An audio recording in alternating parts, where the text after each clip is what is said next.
ନିଜ କବିତ କେହି ଲାଗନନିକା ସରସ ହଉ ଅଥବା ଅତି ଫିକା ଯେ ପର ଭନିତି ସୁନତ ହର ସାହିଁ ତେବର ପୁରୁଷ ବହୁତ ଜଗ ନାହିଁ।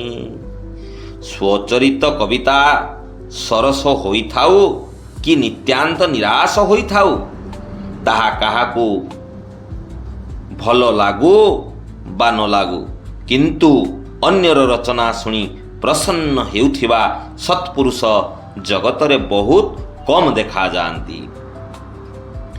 ଜଗ ବହୁ ନର ସରସରି ସମ ଭାଇ ଯେ ନିଜ ବାଢ଼ି ବଢ଼ହିଁ ଜଲ ପାଇ ସଜ୍ଜନ ସୁକୃତ ସିନ୍ଧୁ ସମ କୋଇ ଦେଖି ପୁର ବିଧୁ ବଢ଼ାଇ ଯୋଇ।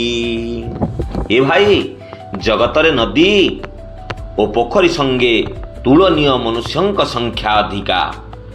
ନଦୀ ଓ ପୋଖରୀ ଯେପରି ନିଜର ଜଳ ବୃଦ୍ଧିରେ ଫୁଲି ଉଠନ୍ତି, ଅଧିକାଂଶ ଲୋକେ ସେହିପରି ନିଜର ଉନ୍ନତିରେ ଫୁଲି ଉଠନ୍ତି।